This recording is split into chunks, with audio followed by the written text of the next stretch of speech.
Please listen carefully. Hello, universe, and welcome to the Optimist Daily Update. I'm Amelia Buckley. And I'm Ariel Tienko. And we're part of the team behind the Optimist Daily, making solutions the news.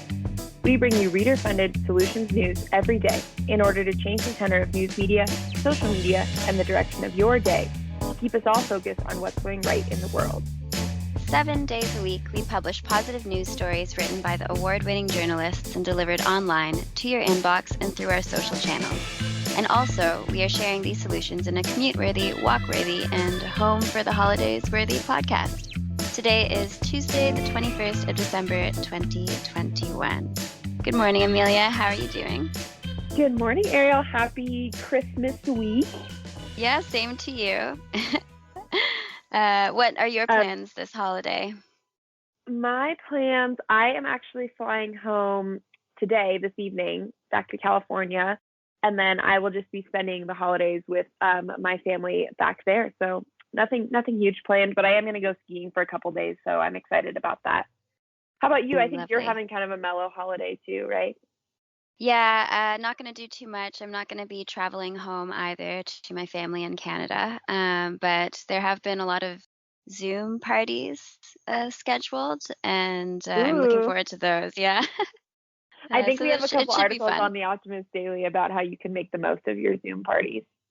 Ah, well, in that case, I'll check it out and maybe bring in some of those tips for my family Zoom parties. Spice it up a little bit. Okay, so this week's update, it is a kids-only edition. Well, when we say kids, we're, 25 to 30-year-olds. But we are a kids-only edition. Severance and Kristy are taking some time off of the pod, so we are bringing you some of the newer voices on the update. It's my last week at work, which is sad, but also happy. It's a bittersweet thing. Mm-hmm. But you get to hear more of Ariel and Carissa, who are going to be taking on a bigger role in the pod after I leave. So in that spirit, what solution did you want to highlight today on the Optimist Daily, Ariel? Well, one of the headlines that caught my attention reads, "Virtual reality may just revolutionize how neuroscientists study the brain."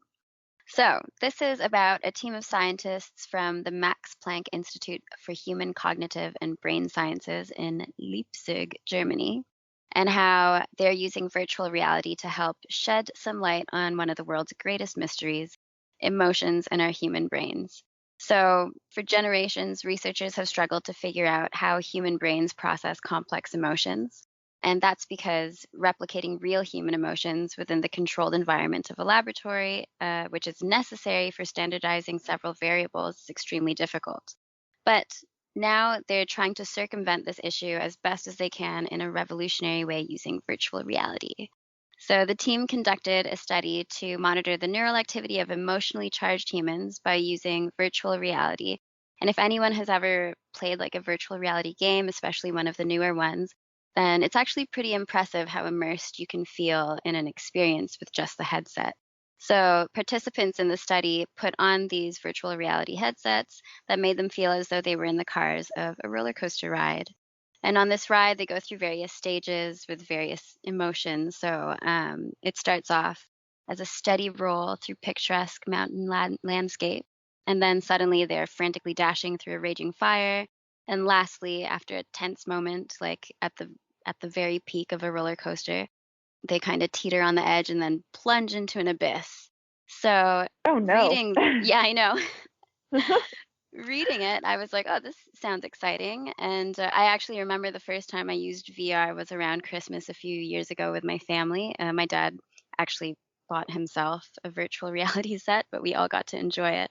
But yeah, the team said that the use of virtual reality evoked many more natural emotions, they say, than the typical method of just showing photographs of emotional scenes. Like a photo of a wounded puppy is not exactly the same emotional experience that someone would have in reaction to actually seeing a wounded puppy laying in front of you. So using the data from the participants of this study, the team was able to confirm patterns of rhythmic brain waves connected to emotional excitement, and they were even able to predict the intensity of those emotions more accurately by identifying which cranial lobes and regions were most involved. So this is pretty exciting because virtual reality can help us better understand the brain on many other levels and in other kind of different realms. So, for instance, a doctor could track neurophysiological activity and correlate it to emotional states in real time through virtual reality. So I thought that that was pretty interesting. And if you want to look at more information from this study, I think it's published in eLife. That's super cool. VR is definitely going to be like on the forefront a lot of new, especially like training and studies. I know that for firefighting, they're using VR pretty heavily in modern firefighting courses because really? It allows you to like practice real-time firefighting without actually putting yourself in like a dangerous fire unnecessarily.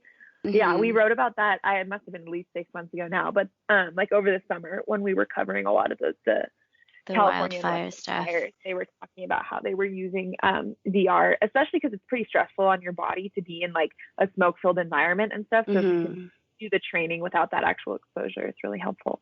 But I mean, this makes complete sense to me because I remember I've done VR once, but even seeing like my first 3D movie, you know, where they give you the glasses in the theater, I remember like captivated. Like it was such a more like involved, it's so immersive movie. Yeah.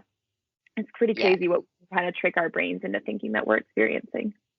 Yeah, it's cool. I would like to. I mean, it seems pretty exciting what the participants went through on this experiment, but I really only know, that dancing game with the blocks. I don't know if anyone listening it could relate to this, but that was pretty immersive, and that was just like cubes that you have to whack at. But it it was pretty cool. That's great. Well, speaking of emotions and tricking our brains a little bit, my headline is actually about setting New Year's resolutions, which I will tell you that I am actually not a fan of New Year's resolutions because I think that it's actually more effective to set resolutions at other times of the year. But I know a lot of people do set resolutions at New Year's. So we do have an article about how to set expansive and achievable New Year's resolutions, which is, if you are going to set resolutions around the new year, it's important that you make them achievable and also rewarding for you personally. So that's why I chose that story today. And the headline reads how to set expansive and achievable New Year's resolutions. And essentially it goes into why you should probably be a little more particular with your resolutions, because popular ones like working out more, eating healthy, or getting a promotion at work, they're kind of vague and they don't really, provide a path for achieving them. Whereas if you follow these tips, you're more likely to stick with them. So the first one is take stock of the past year. So they recommend first and foremost making a list of your accomplishments and the lessons you've learned in 2021 and letting these fuel your goals for 2022. So kind of make a list of what you've accomplished, what you'd like to see in the future, and that'll help you choose where to focus your goals. The second tip is to choose a balanced approach. This one was interesting to me because a personal development leader is quoted in the study. His name is Stephen Covey, and he categorizes his work into 4 key areas of human needs. So those are physical, social, mental, and spiritual. And his recommendation is that you pick your resolutions from different categories. So instead of focusing all of your resolutions on the physical, which I think is a common trend in New Year's resolutions, he suggests that you pick like a few. So maybe if you want physical, you could say, I'm going to go for at least a 1-mile walk every day, but then also pick a spiritual one. So like committing to journaling every morning or meditating, and then maybe pick a mental one, like you're going to make a gratitude list every evening after you come home from work or something like that. And that'll prevent burnout because you've got more than one category you're working in. The next one is to be realistic. This one's a common goal across all New Year's resolutions. Like pretty much every expert will tell you, pick something that is achievable, because if you haven't gone for a jog in over a year and you want to run a marathon, you're probably, maybe if you're really committed, but you're probably not doing that. So maybe strive for like a 12K this year, and then maybe a half marathon in 2023, build your way up to your ultimate goal, because, if you're really striving for something huge, it's probably also unlikely that you can achieve it in just a year. And then use increments to your advantage. So break down your goals into achievable chunks. The example they use in the article is if you want to meditate every day, start for, maybe 3 minutes in January, 5 in February, 7 in March, like add 2 minutes to your meditation routine every day instead of trying to sit down and meditate for 30 minutes on day one. And then last but not least, it's be grateful. So maintaining an attitude of gratitude will help you celebrate the small victories and remind you why you set these resolutions in the first place. So a lot of times we, hit week 2 and we get pretty disheartened. But if you're having trouble sticking to that goal, if you sit down and make a list of what you're grateful about in your life, and that'll kind of help you refocus on why you want to achieve these goals and hopefully help you recommit to them. So that is our little guide on choosing New Year's resolutions. So if you are choosing a resolution this new year, hopefully that helps you out and helps you pick one that's perhaps a little bit more rewarding than ones you've picked in the past. Ariel, are you setting any New Year's resolutions? Are you a New Year's resolution person? Honestly, I'm not really. I'm more with you with, if you really want to get something done, it's just best to set that goal at whatever time of year you're at. But yeah, I don't know. I hadn't really brainstormed any, but this is kind of inspiring me too. Do you have one in mind? I don't really have any in mind. I would like to perhaps run a half marathon in 2022. So we'll see, because I've done a lot of 12Ks, but I have never ramped it up to a half marathon. But I think that is achievable for me. So hopefully we'll see. I'll keep you guys posted on whether. Yeah, I would love to see some updates on that one. Now that I've said it on the pod, I feel like I have to. So yeah, we're here to keep you accountable. The real trick to resolutions is to tell a bunch of people and then you can't go back on them. Yeah, exactly. But we had that story about how you should actually set your resolutions in fall, and that one really struck me too, because I liked that. But don't wait until next fall. Use New Year's if you want to use New Year's. Yeah, exactly. Yeah, maybe I'll just put mine off till the fall again. We've got some other great stories on the Optimist Daily today. We've got 9 home interior design tips for longevity. I want to check that one out. I think it touches on blue zones, which I love. NASA officially touches the sun for the first time. That one's cool. New research uses seawater to remove carbon from the atmosphere. And researchers finally discover a millipede species that actually has 1,000 legs. What else do we got on there? One headline reads, "Don't let these 5 happiness myths hold you back from joy." Interesting. More cities are using Beets to beat icy winter roads. I was actually going to pick this one because I don't live in Canada now, but I just remember that salt was the worst thing to deal with. Manitoba is actually listed in that article too, so they reference parts of Canada in it. Oh, yeah, that's not surprising. And there's also a headline that reads, "Celebrate the season with these sustainable holiday crafts." And this U.S. airport's fleet of autonomous robots deliver food to travelers. Huh, nice. Interesting.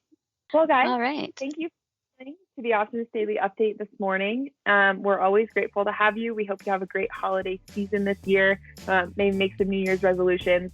We will be back tomorrow with more, but for now, we promise to continue to share positive, solution-based stories with ideas on how you can participate in this changing world and ensure it is changed for the good. We promise to cover the current events with accuracy, legitimate sources, and offer you the information needed most to chart new paths for all of us. If you're not already, then please consider becoming an emissary on the optimistdaily.com, and for just $5 a month, support reader-funded independent journalism. Be part of the solution-changing consciousness and addressing our world's biggest challenges with a problem-solving mindset. Let's keep the Optimist Daily free to all who need it and supported by those who can. Thanks for listening, guys. See you next time. Bye.